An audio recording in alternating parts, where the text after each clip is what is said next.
All right, welcome to this edition of the Justice Team podcast. This is Bob Simon. I'll be hosting this one. If you have any questions or want any new shows you want to hear about our topics, go to justiceteamnetwork.com, click that tab, and happy to talk to you about it. But today, we're going to open your hearts, open your minds to open policies, and we have a one-on-one with none other than Kieran, don't call me Kieran, Doherty. You can call me Karen. I answered anything, honestly. It's fine. So the reason why we have this gentleman on today is he spent some time as an insurance adjuster at State Farm and a lawyer at State Farm, and he now is on the bright side of things. His heart was always here. He opened his heart to the open policies of our side. So, Kieran, we're going to get in some deep diving and get some practical advice to our listeners on, first of all, insurance coverage, what it is, what it means, what you have to do to be able to put some pressure on to get paid, maybe policy limits, maybe above. I think there's a difference, definitely a difference between the two, depending on what your goal is. Yeah. So, just talk to us a little bit, Kieran. Just give us everybody a snapshot of your experience. All right, farmers, but State Farm and farmers are pretty similar, I think. Más o menos. But I was an adjuster for farmer supervisor for about a decade. And then I was a defense attorney for farmers. On the adjuster side, I really did focus on training our team on how not to open policies, what you should not do. That was kind of one of my things I really did focus on. And, I think we did a pretty good job, at least in my office when I was there, because understanding the weak points, the strong points, what you can do, what you can't do. And then I went to law school at night while I was an adjuster. And so, since I was in law school, the analysis of open policies and those type of things, they're like, hey, you're in law school, so you take over this. So I really did a lot of things regarding that and surrounding that. I always found it very interesting. And then after that, like you said, I came to the light side, joined the Simon Law Group, and been here, I think, almost 3 years now. Ooh, somewhere in there. I'm putting my evil powers to use on the right side. Oh, I love it. All right, so let's get down to a lot of our listeners have what's considered pre-litigation cases right off the street. The case walks into their office. They may or may not know the policy limit. A lot of times in California, they don't have to tell you the limit. Some jurisdictions, like, for instance, Massachusetts, they got to tell you within 30 days what the limits are. But here, they don't. Okay? So let's say they walk in, a client maybe breaks their arm, they had to have surgery. Client wants to then, or the attorney wants to then demand the policy limits to get it tendered or paid. Some lawyers go in and say, I'm just going to write, pay me either $500,000 or if the policy limit is $250,000 or more, we'll take that. What's the best way to kind of go do this, and what are the pitfalls? I don't know. There's one best way. There's, depending on what you're looking for. For me, I like to keep it just as a generic policy limit demand.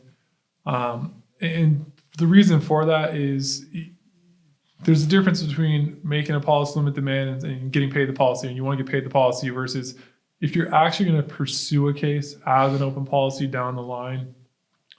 In my opinion, the more simple and concise and clear the demand is, the better, right? Because that demand is going to be exhibit A in any kind of bad faith litigation. Mm-hmm. So if it's like, I'll take $500 or $250 or the policy, I think that can get a little confusing to a layperson. If a juror can't understand it later in a second lawsuit, like, this could be confusing. How will the insurance company know? Yeah, and I mean, I sometimes can't understand it myself. I'm like, I'll sit down and read them. Okay, that actually makes sense when I have to stop and think about it. But, right if so someone like me can understand it, someone who keeps it very simple, that's my opinion. If you're going to pursue it later, just the more simple, the more concise, it kind of allows a juror down the line to be like, oh yeah, that's pretty clear. It said the policy, they didn't pay the policy. Like, there's no doubt about that. Like, how could you be confused?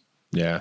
So, and then there's also case law in California statute that says kind of the guidelines for it. I'm a big believer in make it as simple and as unequivocal as possible.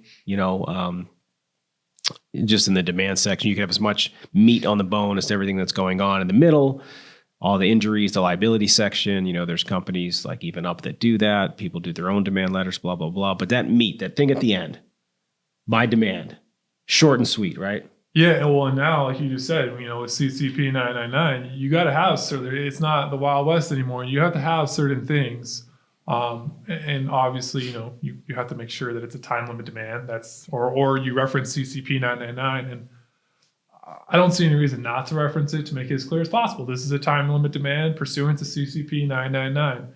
And that's California CCP 999. Other states have other issues or other statutes. They may or may not, but it's usually a reasonableness statute would do what's reasonable time and stuff like that. Usually 30 days.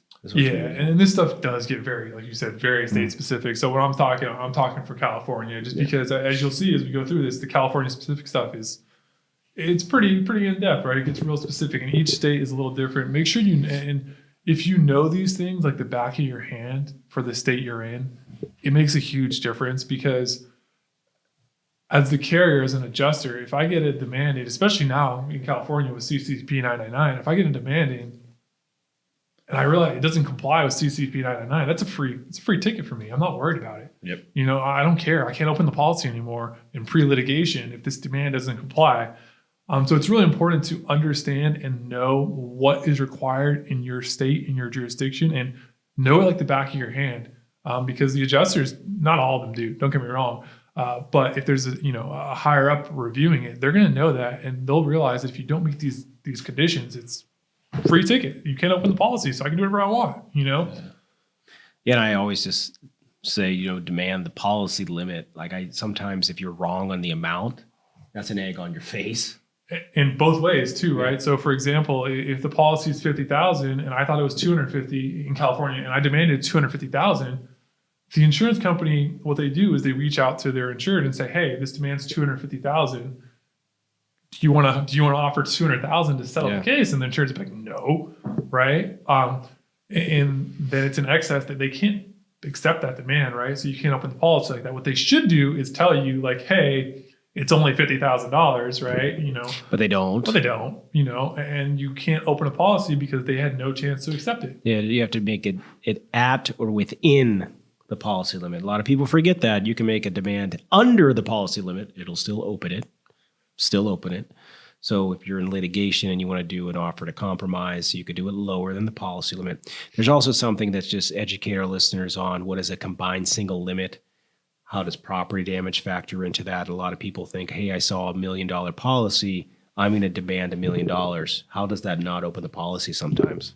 Yeah, and like you said, it's a combined single limit, right? It means there's one limit for everything: property damage, any other injuries, any other people. But even if it's a one person, right, and they paid out the property damage, and you say, I want the policy limit, or you say, I want a number, I want $1 million, right? And they already paid out $100,000 of property damage. There's no longer $1 million available on the policy. So like you said, if you keep it simple and say the remaining policy limit, and we'll even put, in our demands, we'll accept the remaining policy limit, just in case you occasionally see burning policies, which is where the defense comes out of the policy as well.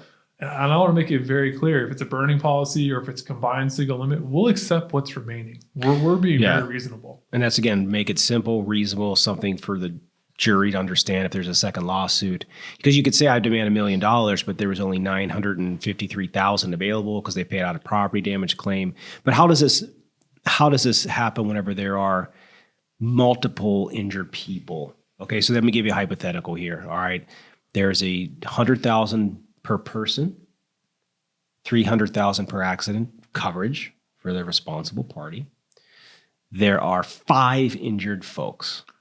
Why couldn't you make it easy and there are only 3? It's easy, straightforward. Okay, let's say it's 3. If it's 3, you're good, because but only with, and this is where it gets confusing. If it's 3, it's only in California with 100, 300, because there's 3 individual hundreds available. Correct. So they can accept your demand. They don't have to worry about You can get no more individually than 100, but no more than all 3 of you for 300. Correct. And if there's only 3 of you, they can they can evaluate each demand individually. What if there's 5? Yeah, then it gets a little weird, right? Yeah. Because they can't just say, okay, I pay you 100, leaving the other 200 available if there's 4 other exposures out there, right? So you have to get together and make it a global demand.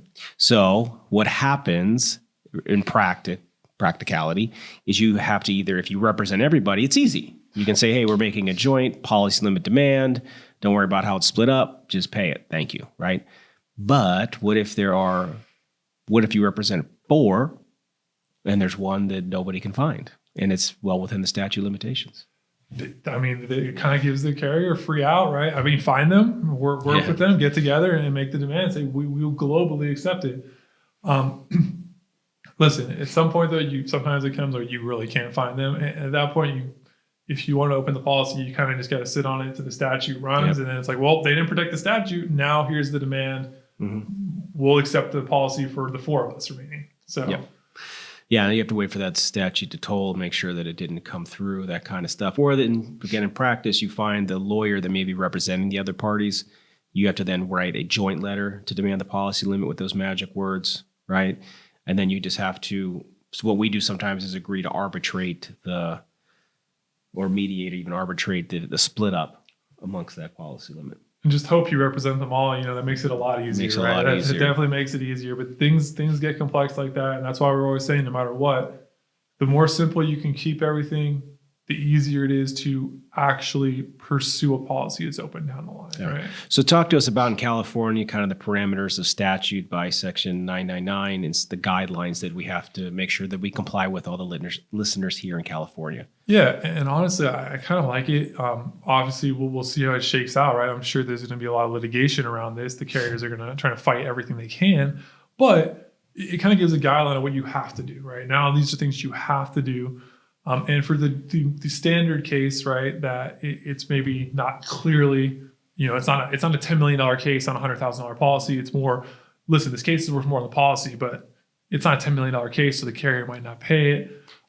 You have to have these certain things in there, and you have to have them on everything. But I like it for the cases where it's not obvious. So you have to give them at least 30 days. And for me, we were given 30 days before. I think 30 days is a reasonable thing.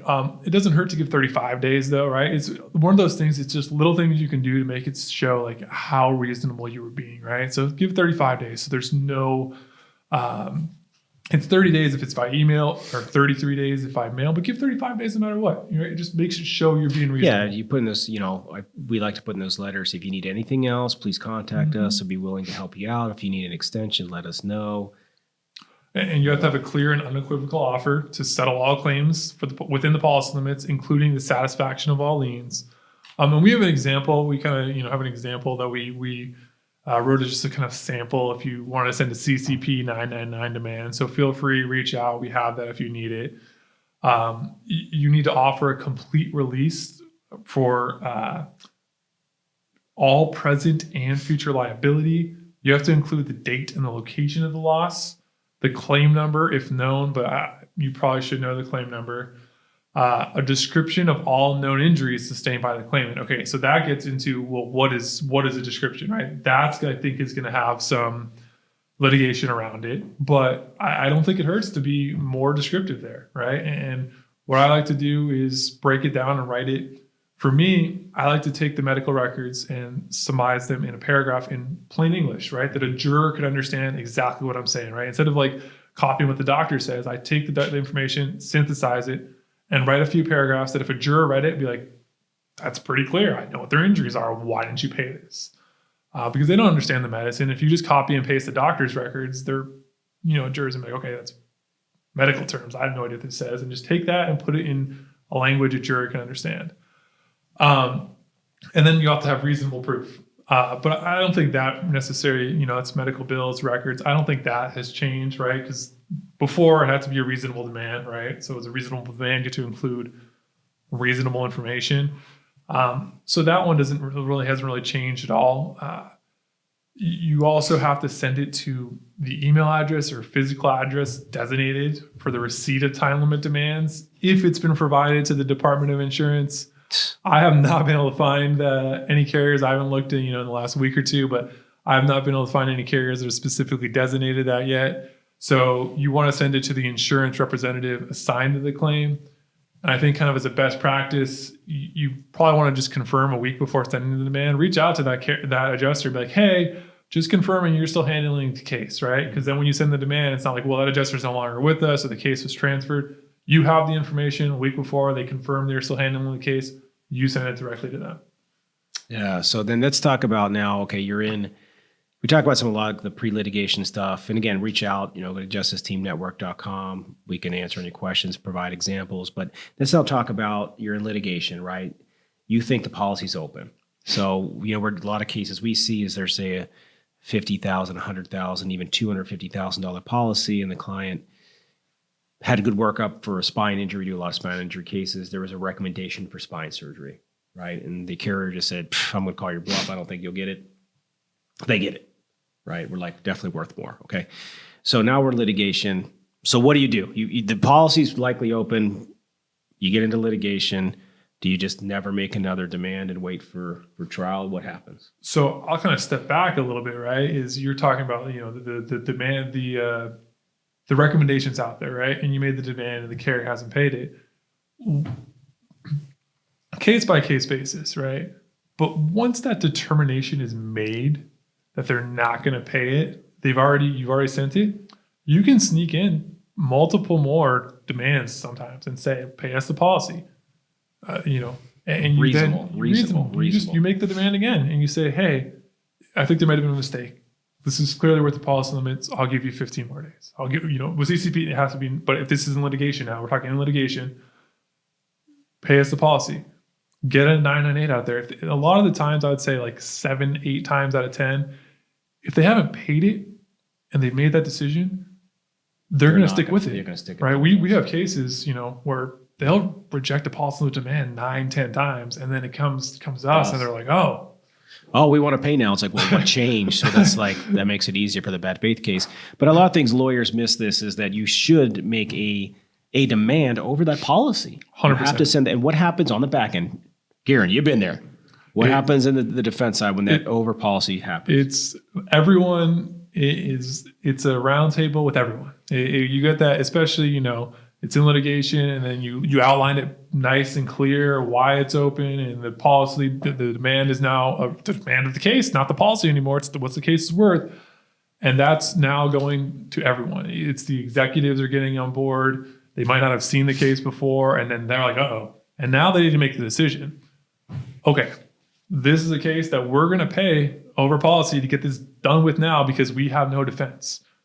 And you got to get it in front of those executives. They're the ones who have the money to pay over the policy. Keep making those demands. Again, it might be read to a jury later, so be nice about it. Put words in there like, protect your insured. We don't have to take a judgment against them. We think the carrier should have to pay these things. We please tell you, don't let a large judgment against your insured.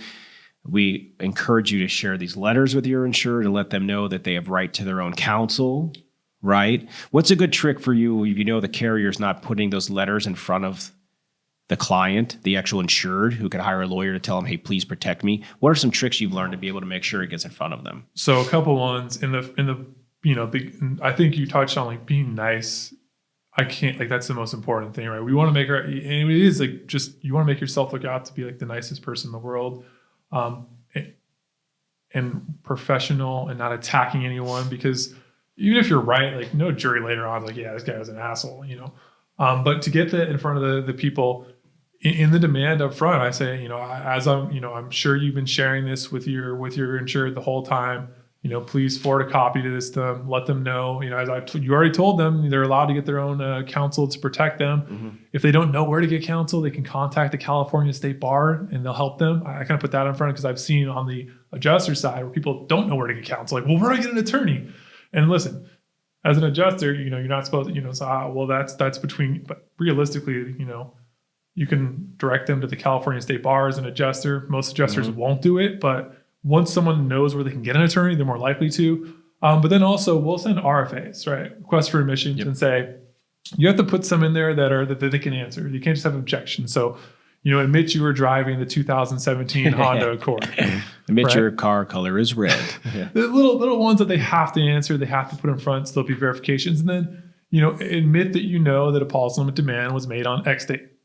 Admit that a second policy limit demand was on X date. So you're pretty much drafting the way to win your case in a bad faith case in RFAs and your underlying litigation case. You're actually tailoring them for the jury instructions. Yeah, and you're making sure the jury, the insured understands what's going on, because a lot of times they don't.